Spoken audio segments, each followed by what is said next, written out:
बिस्मिल्लाहिर्रहमानिर्रहीम। अस्सलाम वालेकुम फ्रेंड्स। मैं हूं मोहम्मद इरफानुल्लाह। आप देख रहे हैं CSC guide official YouTube channel चल गुरु। तीसरी वीडियो बना रहा हूं कंसेक्टिवली, और इसमें हम डिस्कस करेंगे कि डॉक्यूमेंट्स कौन कौन से रिक्वायर्ड है स्कॉलरशिप के लिए, वेरिफिकेशन के लिए। सॉरी, जो आपने चाइना आना है उसके लिए आपने वीज़ा लगवाना है, और वीज़ा के लिए कौन कौन से डॉक्यूमेंट्स रिक्वायर्ड होते हैं, वेरिफिकेशन कहाँ कहाँ से करवानी होती है। मीन्स कि मैं इसमें बताऊंगा कि वेरिफिकेशन आपने कौन कौन से डॉक्यूमेंट करवाने, वेरीफाई कौन कौन से डॉक्यूमेंट्स करवाने, वेरिफिकेशन किन किन किन डॉक्यूमेंट्स की ज़रूरी है। और नेक्स्ट वीडियो में मैं आपको बताऊंगा थ्रू बाकायदा एक लिख के, और बैंक स्टेटमेंट का और डॉक्यूमेंट्स, वीज़ा जेरी ऑफिस के लिए कौन कौन से डॉक्यूमेंट्स रिक्वायर्ड होते हैं, जेरी ऑफिस है क्या भला, अगर आपको अभी तक नहीं पता तो वो भी सारी चीज़ें, क्या क्या मसले हो सकते हैं जो वीज़ा, जब आप जाते हैं वीज़ा लगवाने के लिए क्यों वीज़ा रिजेक्ट हो सकता है, पॉसिबिलिटी। जो मुझे थोड़ी बहुत चीज़ें पता हैं, काफ़ी सारी चीज़ें नहीं भी पता होती किसी को भी, लेकिन जो मुझे थोड़ी बहुत चीज़ें पता हैं, जो एक्सपीरियंस की हैं, वो मैं आपको बता दूंगा। मुझे भी ज़्यादा वो नहीं है कि मैं कहूँ कि मैं कोई 30 मार खान हूँ, तो लेकिन जो जो एक्सपेक्टेड चीज़ें होती हैं वो आप क्लियर करके जाइएगा, तब कोई मसला नहीं बनेगा। तो वेरिफिकेशन क्या क्या करवानी है आपने।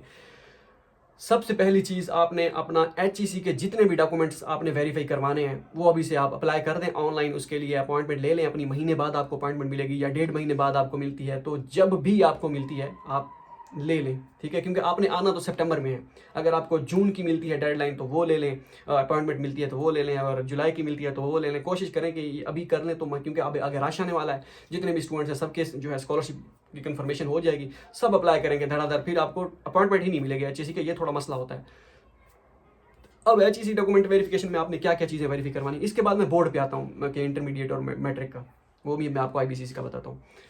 तो अब HEC से आपने वेरिफिकेशन करवानी है, इंटरमीडिएट से ऊपर जितनी भी आपकी डिग्रीज है ना, वो आपने वेरिफिकेशन करवानी है उसकी, और ट्रांसक्रिप्ट जो है वो वेरीफाई करवानी है, ठीक है। अगर आपने 2 साल की BSc की है तो 2 साल की BSc की डिग्री जो आपको मिलती है 2 साल बाद या जो भी वो, और उसके बाद जो आपका रिजल्ट कार्ड होंगे, ट्रांसक्रिप्ट वो भी करवा लें। अगर ना भी करवाएं रिजल्ट कार्ड, BSc 2 साल की अगर की है कोई मसला नहीं है, लेकिन करवा लें।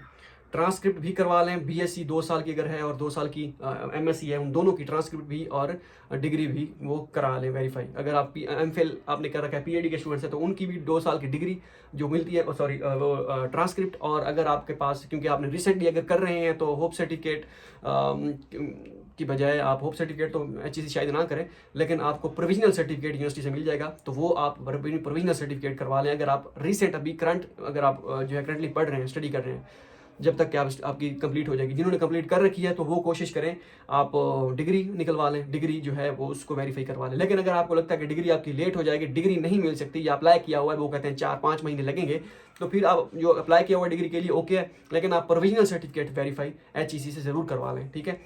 अगर आप HEC वेरिफिकेशन करवाने जाते हैं तो प्रोविजनल अगर आपके पास है, तो फिर आपको पॉसिबल है कि आपको यूनिवर्सिटी से एक जो मेन कैंपस है आपका, वहाँ से एक कंट्रोलर के साइन और एक अथॉरिटी लेटर भी बनवाना पड़े, वो आप बनवा लीजिएगा। लेकिन अगर आपके पास डिग्री है, फिर आपको यूनिवर्सिटी से वेरिफिकेशन की ज़रूरत नहीं है, डिग्री की, ट्रांसक्रिप्ट की या डिग्री की, बस आप डायरेक्ट HEC के लिए अप्लाई कर दें, ठीक है। ये चीज़ आपने माइंड में रखनी, क्योंकि स्टूडेंट्स ज़्यादा होते हैं वो अप्लाई कर देते हैं प्रोविजनल पे, लेकिन वो जब HEC जाते के ऑफिस जाते हैं, वो कहते हैं भाई आपके पास अथॉरिटी लेटर नहीं है, आप अथॉरिटी लेटर यूनिवर्सिटी से बनवा के हैं, 2 महीने इंतजार भी किया होता है अपॉइंटमेंट का, और अपॉइंटमेंट भी जो है कैंसिल करनी पड़ती है उनको, फिर दोबारा जाना पड़ता है और दोबारा करना पड़ता है। तो ये सारी चीज़ें आपने कर लेनी है।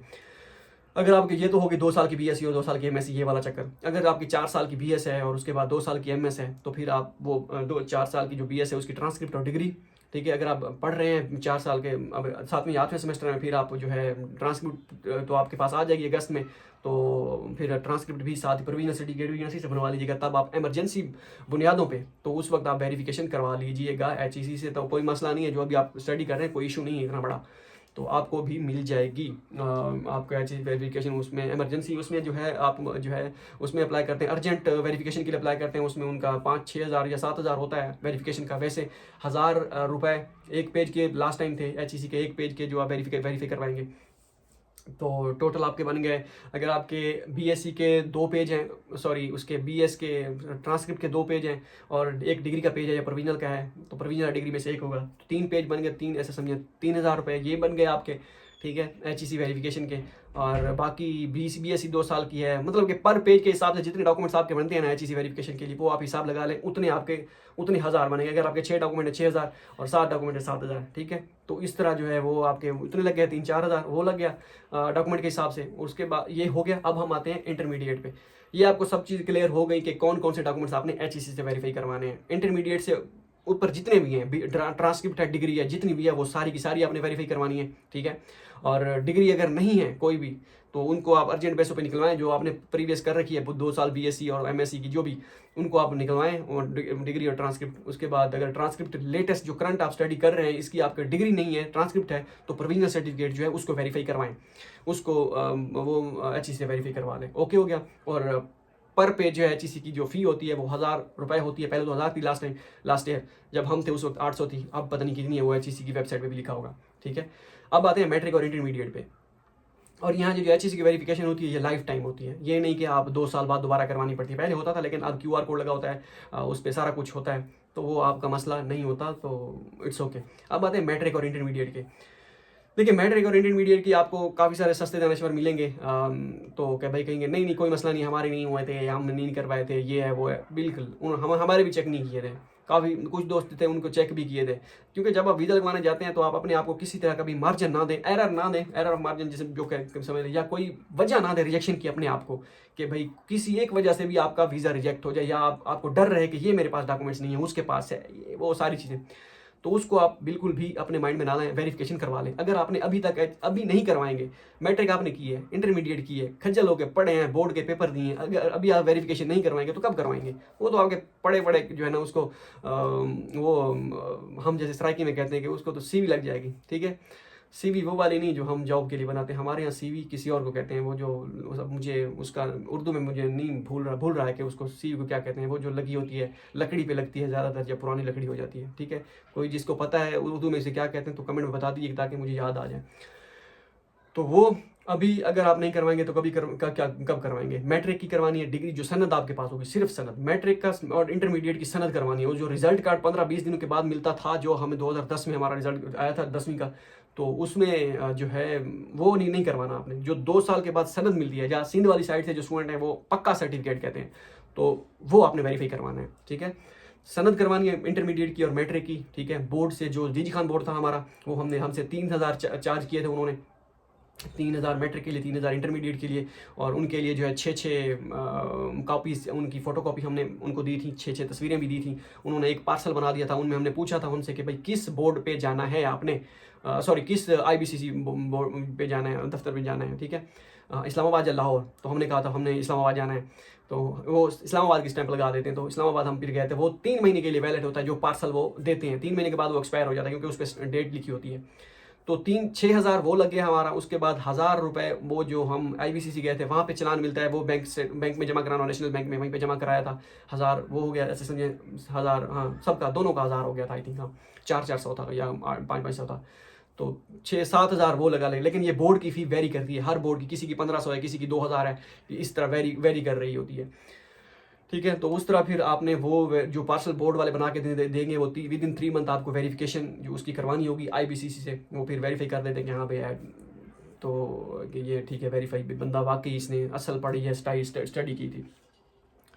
तो वो फिर जो है, अब कितना टाइम लगता है वेरिफिकेशन में अगर आप बोर्ड में गए हुए हैं, तो अगर वहाँ पे आप किसी को 500,000 देंगे, वहाँ पे वो जो ब्रोकर बंदे टाइप होते हैं, एजेंट टाइप, वो आपको फ़ौरन ही घंटे 2 में वेरीफाई करवा देते हैं। लेकिन उनको ना दें, क्योंकि आपने लीगल तरीके से जाना है। अभी भी आप जहाँ इस तरह की वो करेंगे तो फिर इमरजेंसी हो तो वो अलग बात है, तो वो आप खुद सबमिट कराएं। वो आपको कहेंगे कि अगले दिन, और आज फॉर एग्जांपल मंडे है, तो आपको कहेंगे ट्यूसडे वाले दिन 11 बजे आके ऑफिस से ले जाइएगा। हो सकता है उसी दिन भी आप उनसे कहेंगे मैं बहुत दूर से आया हूँ, ये वो, इस तरह थोड़ी सी रिक्वेस्ट करें, शायद उनको तरस आ जाए, आ भी जाता है कभी कभार। तो उनको वो अगले दिन आपको मोस्ट प्रोबेबली जो है अगले दिन वो कहेंगे आपको 11 बजे आप ले जाइएगा। तो एक दिन का हिसाब किताब होता है, ठीक है। अब क्या होता है, अब ऑनलाइन का सिस्टम भी आ गया है कि भाई अब सूत्रों के अनुसार यही पता चला है कि ऑनलाइन अपॉइंटमेंट मिलती है। जैसे HEC की है, वैसे ही IBCC की ऑनलाइन अपॉइंटमेंट लेके आपको ऑफिस में जाना है। तो ये चीज़ आप कंफर्म कर लें कि आप को ऑनलाइन जाना है, यानी क्योंकि IBCC की वेबसाइट पे जाएंगे आपको डिटेल मिल जाएगी, कॉल करके उनसे पूछ लें कि हाँ भाई क्या क्या सीन है,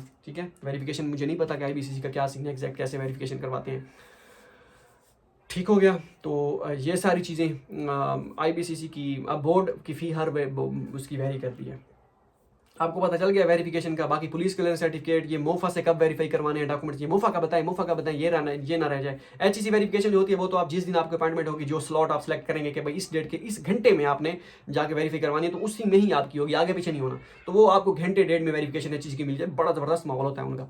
तो वो आपकी हो गई HEC की वेरिफिकेशन, सेम डे में हो जाएगी। IBCC की भी सेम डे में हो सकती है, क्योंकि अब तो ऑनलाइन वेरिफिकेशन वाला आ गया है। डॉक्यूमेंट्स आप भेजेंगे जो भी IBCC का एड्रेस है उनका बोर्ड का, तो वो आपको विद इन वीक या 2 हफ्तों में आपको वेरीफाई हुए मिल जाएंगे वापसी आपके एड्रेस पे। तो ये तो बहुत आसान हो जाएगा आपके लिए। तो ये भी सुना था कि भी अब HEC जो है वेरीफाई करती है आपके डॉक्यूमेंट्स जब आपके IBCC के वेरीफाई हों, लेकिन ऐसा नहीं है। स्टूडेंट कह रहे थे कि भाई आप विदाउट वेरिफिकेशन भी हो जाती है, IBCC वेरीफाई ना भी हो तो HEC अगर वेरीफाई कर देती है डॉक्यूमेंट डायरेक्ट। तो आप अपॉइंटमेंट ले लें तो कोई इशू नहीं है, ठीक है। बाकी HEC की फ़ी कैसे पे करनी है वो जब आप जाएंगे, हम जब गए थे हमने HEC के ऑफिस में जाके ही फ़ी सबमिट करवाई थी, वहीं पे चलान बैंक चलान वहीं पे ही सबमिट करवाया था, और वो जो 800 उस वक्त पर पेज के हिसाब से था। तो आप भी वहीं पे जाके ही कराएंगे। और HEC वेरिफिकेशन जो है वो TCS के थ्रू भी होती है, वो भी आप देख लीजिएगा, बाई वॉक जाना है या फिर TCS के थ्रू करवानी है तो TCS के थ्रू भी सही रह जाता है। लेकिन वो कुछ कहते हैं कि TCS जो वाले होते जो है वो डिग्री ऐसे तोड़ इकट्ठी कर के जो है वो आपको दोबारा दे देते हैं, तो आपके लिए मसला होता है कि भाई इतनी अच्छी डिग्री मैंने साफ हालत में भेजी थी और ये इस हालत में हम मेरी ज़िंदगी की सारी कमाई इस हालत में मेरी उन्होंने पहुँचा दी। क्योंकि बच बचा के स्टूडेंट के पास यही एहसास होता है डिग्री, वो अलग बात है कि आपने कैसे किया, रटा मारा है, वो एक अलग बात है, की तो है ना, डिग्री होती है, ठीक है। तो ये सारी चीज़ें हो गई। इंटरमीडिएट का हो गया कि मैट्रिक और इंटरमीडिएट की वेरिफिकेशन, और जो IBCC और HEC की वेरिफिकेशन होती है ये लाइफ टाइम होती है दोनों की। एक मतलब आपने वेरीफाई करवानी होती है, फिर पूरी ज़िंदगी आपको वेरीफाई नहीं करवानी। इसी वजह से IBCC वेरिफिकेशन करवा लें।